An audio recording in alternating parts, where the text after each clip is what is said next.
7월 29일 금요일 새벽 기도회를 시작하겠습니다. 사도신경을 고백하시고 찬송가 263장을 부르신 후에 하나님의 말씀을 함께 나누겠습니다. 오늘 하나님께서 저희에게 주신 말씀은 고린도 후서 12장 1절부터 10절까지의 말씀입니다. 무익하나마 내가 부득불 자랑하노니 주의 환상과 계시를 말하리라. 내가 그리스도 안에 있는 한 사람을 아노니 그는 14년 전에 셋째 하늘에 이끌려 간 자라.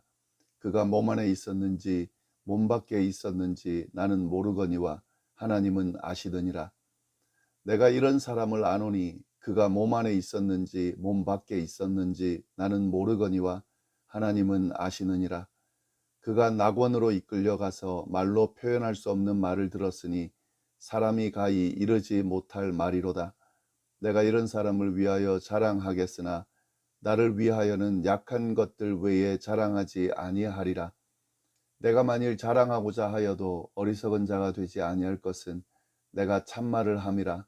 그러나 누가 나를 보는 바와 내게 듣는 바에 지나치게 생각할까 두려워하여 그만두노라. 여러 계시를 받은 것이 지극히 크므로 너무 자만하지 않게 하시려고 내 육체의 가시 곧 사탄의 사자를 주셨으니 이는 나를 쳐서 너무 자만하지 않게 하려 하심이라. 이것이 내게서 떠나게 하기 위하여 내가 3번 주께 간구하였더니 나에게 이르기를 내 은혜가 내게 족하도다. 이는 내 능력이 약한 데서 온전하여 짐이라 하신지라. 그러므로 도리어 크게 기뻐함으로 나의 여러 약한 것들에 대하여 자랑하리니 이는 그리스도의 능력이 내게 머물게 하려 함이라.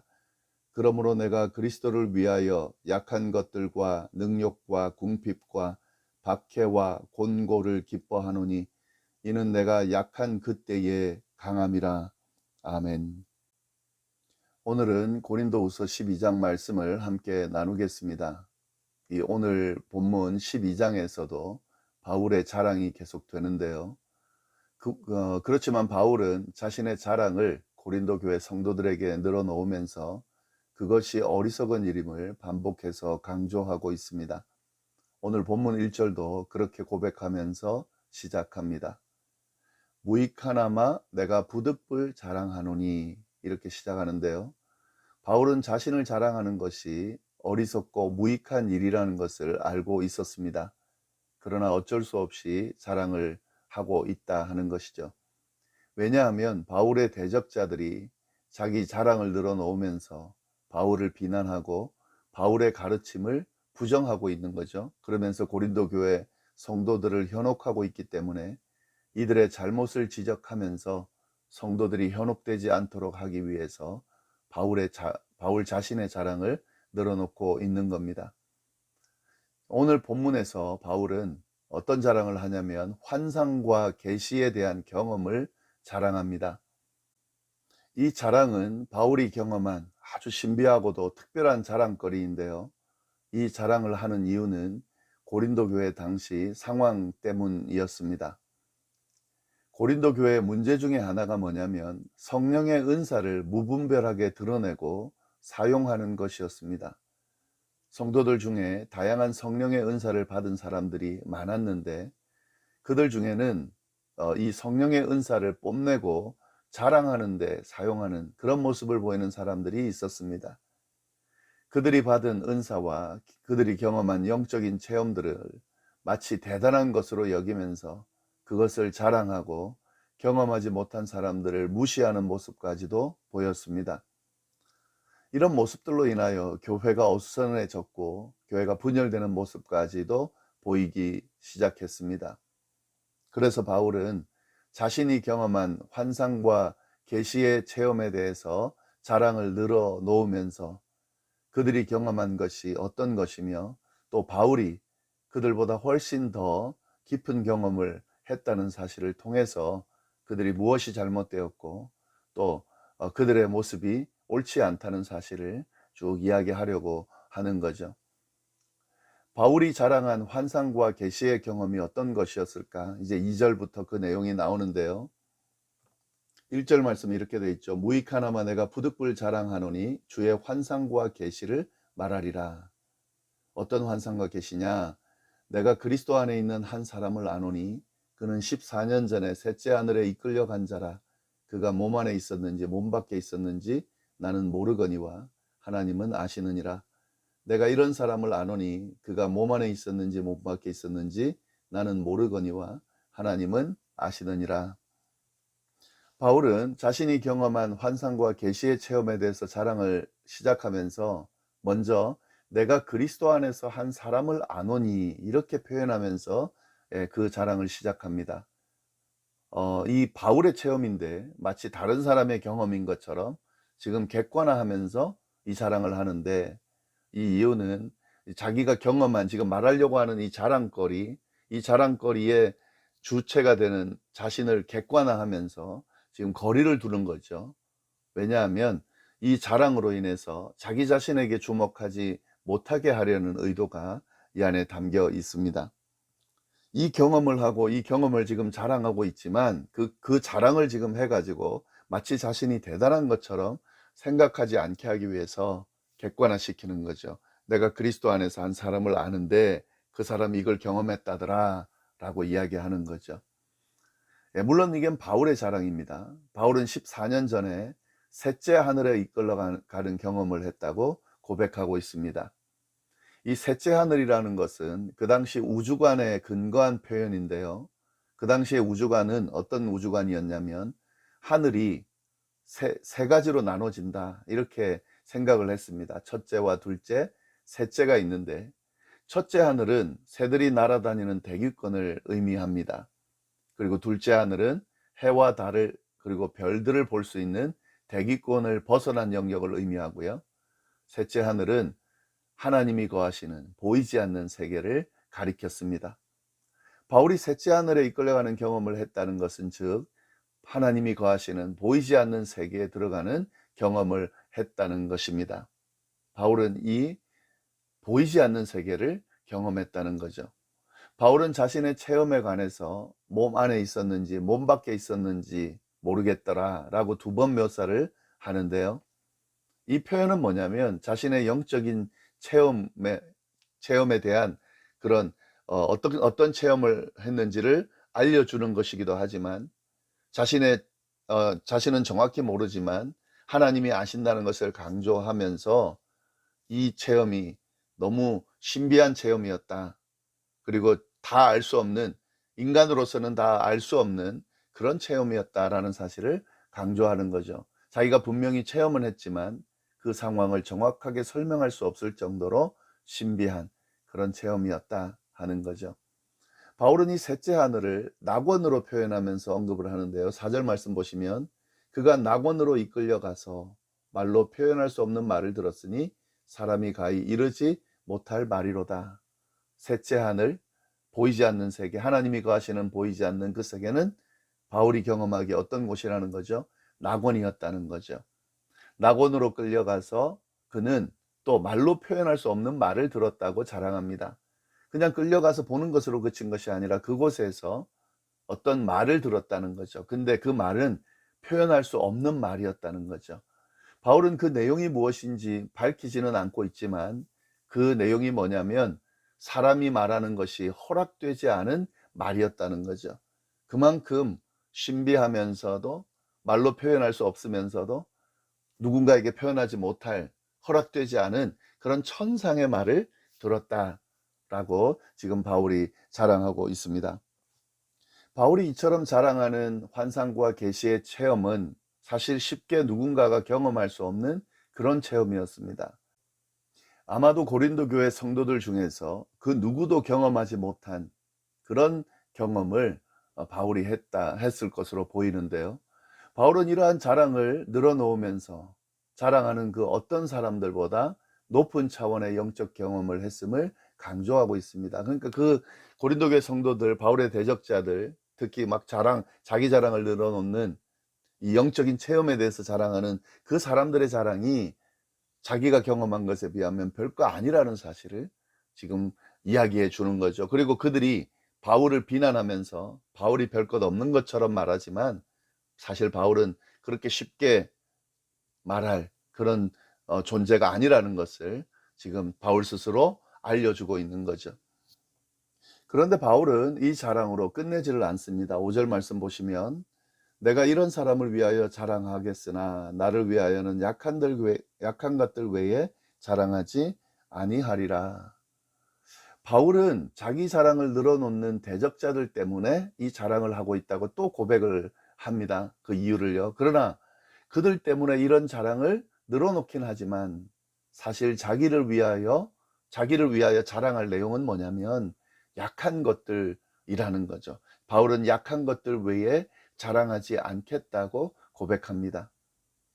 그리스도 안에 있는 한 사람, 자기를 객관화시킨 그 사람이 엄청난 경험을 했는데 그 사람은 어쩔 수 없이 지금 자랑을 하지만 정말 자기가 자랑할 것은 약한 것들 외에는 아니라는 거죠. 자랑하지 않겠다는 거죠. 자기가 지금 약한 것을 자랑하겠다고 이야기를 합니다. 바울이 진짜 자랑하고 싶은 것은 약한 것이었다는 거죠. 그 이야기를 하는 거예요. 지금 앞에 자랑한 것들 어쩔 수 없이 자랑했지만 자기가 자랑하고자 하는 것은 약한 것들이었다는 거죠. 그것이 바로 바울의 자랑거리였다는 거죠. 6절 말씀에 보시면 내가 만일 자랑하고자 하여도 어리석은 자가 되지 아니할 것은 내가 참말을 함이라. 그러나 누가 나를 보는 바와 내게 듣는 바에게 지나치게 생각할까 두려워하여 그만두노라. 네, 이 부분을 새번역 성경으로 보면 우리가 좀 더 잘 이해할 수 있습니다. 그 번역 자체가 아주 잘 설명되어 있는데요. 이 의미를요. 만일 내가 자랑하고자 해도 어리석은 사람이 되지는 않을 것입니다. 그 이유는 내가 참말을 할 것이기 때문입니다. 그러나 나는 자랑을 그만두겠습니다. 이는 어느 누구도 나를 보는 것이나 내게 듣는 것 이상으로 나를 평가하지 않게 하기 위한 것입니다. 바울은 자랑할 만한 경험을 가지고 있지만, 그리고 지금 이야기한 것 이상으로 자랑할 수 있지만 자랑을 멈추겠다고 말합니다. 왜냐하면 그 자랑을 듣고 바울을 특별하게 보거나 또 바울에게 주목하게 될까 걱정해서 그렇게 하려는 겁니다. 그러면서 바울은 자기는 약한 것을 자랑하겠다고 이야기를 하고 있는 거죠. 자기의 약한 게 뭐냐? 바울은 자신에게 있어서 가장 고통스러운 경험을 덧붙여서 자기의 약한 것을 고백합니다. 7절 말씀인데요. 여러 계시를 받은 것이 지극히 크므로 너무 자만하지 않게 하시려고 내 육체의 가시 곧 사탄의 사자를 주셨으니 이는 나를 쳐서 너무 자만하지 않게 하려 함이라. 바울은 자신이 가지고 있는 육체의 가시에 대해서 자랑합니다. 이것이 바울의 약한 것이었습니다. 여기서 말하는 가시라는 것은 도저히 제거하기가 불가능하고 날카롭고 고통스러운 어떤 것을 가리키는데요. 학자들은 이 가시가 바울의 대적자들의 박해다, 유혹이다, 언어장애다, 눈병이다, 간질이다, 뭐 이런 걸로 다양하게 추측하면서 이 가시가 어떤 것이라는 것을 이야기하는데요. 그러나 어떤 것인지 확실한 내용은 없습니다. 이 가시의 내용은 어떤 내용인지는 모르지만 그것이 무엇이든지 간에 바울을 몹시 괴롭혔던 것으로 보입니다. 바울은 그것을 사탄의 사자라고 지칭을 하는데요. 그만큼 바울을 넘어뜨릴 만큼 위험이 되었기 때문에 그렇게 표현하고 있는 거죠. 바울은 이런 육체의 가시를 가지고 있었습니다. 이건 바울에게 있어서 약점이죠. 그런데 이 육체의 가시를 하나님이 주셨다는 거죠. 너무 자만하지 않게 하려고 주님이 주셨다고 지금 이해하면서 사실은 이것을 자랑하고 있는 거죠. 너무 신비하고 고차원적인 경험을 바울이 했기 때문에 자만할 수 있는데요. 만약에 그렇게 자만하게 된다면 결국 자신이 대단하게 여기게 되고 결국에는 바울을 대적하는 자기 자랑을 늘어놓는 그런 사람들처럼 될 수밖에 없는데 하나님이 자만하지 못하도록 육체의 가시를 주셨다라고 이해하고 그걸 지금 자랑으로 이야기하고 있는 거죠. 사실 바울은 이 육체의 가시가 너무 힘들어서 제거해 달라고 하나님께 3번이나 간구했다고 말합니다. 8절 말씀 보시면 이것이 내게서 떠나가게 하기 위하여 내가 3번 주께 간구하였더니 3번이나 그만큼 힘들은 거죠. 육체의 가시를 제거해 달라고 3번이나 하나님께 간구했는데 하나님께서 들어주지 않으셨다는 거죠. 도리어 하나님이 이렇게 말씀했다고 고백합니다. 9절 말씀입니다. 나에게 이르시기를 내 은혜가 내게 족하도다. 이는 나의 능력이 약한 데서 온전하여 짐이라 하신지라. 그러므로 도리어 크게 기뻐함으로 나의 여러 약한 것들에 대하여 자랑하리니 이는 그리스도의 능력이 내게 머물게 하려 함이라. 바울은 육체의 가시가 있었지만 그는 하나님의 은혜로 가득 차 있었습니다. 그 육체의 가시가 바울을 자만하지 않게 하고 도리어 그 연약함을 인정하게 만들어 주었고요. 바울의 연약함, 자신의 연약함을 인정하니까 도리어 하나님의 은혜가 임하게 되었고 하나님의 능력이 드러나게 된 거죠. 그래서 바울은 이 자신의 가시, 육체의 가시, 이 약함은 도리어 자랑거리가 됐다는 거죠. 육체의 가시가 있었기 때문에 하나님의 은혜가 더 충만히 임했고 하나님의 능력이 더 온전하게 드러나게 되었다라는 거죠. 그래서 바울은 자신의 약한 것들에 대해서 크게 기뻐하며 자랑한다라고 고백하고 있습니다. 이 약함으로 인해서 그리스도의 능력이 자신에게 머물게 되고 드러나게 됐기 때문이죠. 바울은 이러한 고백을 정리하면서 결론적으로 내가 약할 때 강하다라고 선언을 합니다. 10절 말씀이죠. 그러므로 내가 그리스도를 위하여 약한 것들과 능욕과 궁핍과 박해와 곤고를 기뻐하노니 이는 내가 약한데 그때의 강함이라. 바울은 하나님의 능력이 자신의 연약함에서 나타났다는 것을 다시 한번 이야기하면서 하나님의 능력이 자신의 약한 데서 온전하여지고 그리스도의 능력이 그 약함을 통해서 강하게 드러난다는 사실을 결론적으로 이야기합니다. 예, 그 모든 것들을 통해서 자신이 약할 때 가장 강했다라고 고백합니다. 이 바울의 이야기를 잘 보면은요, 이 성도의 능력이 어디에 있는지를 분명하게 우리가 깨닫게 되는데요. 성도의 능력은 특별한 영적인 체험이나 자기 자랑에 있지 않고요. 연약함에도 불구하고 하나님의 능력을 의지하고 드러내는 데 있다는 거죠. 결국 성도의 능력이라고 하는 것은 그 성도가 가지고 있는 능력이 아니라 그 성도 안에 역사하시는 하나님의 능력에 있다는 거죠. 예, 그것이 중요하다는 거죠. 말할 수 없이 연약하고 능욕을 당하고 궁핍하고 박해를 당하고 공고함이 찾아올 수 있습니다. 바울처럼.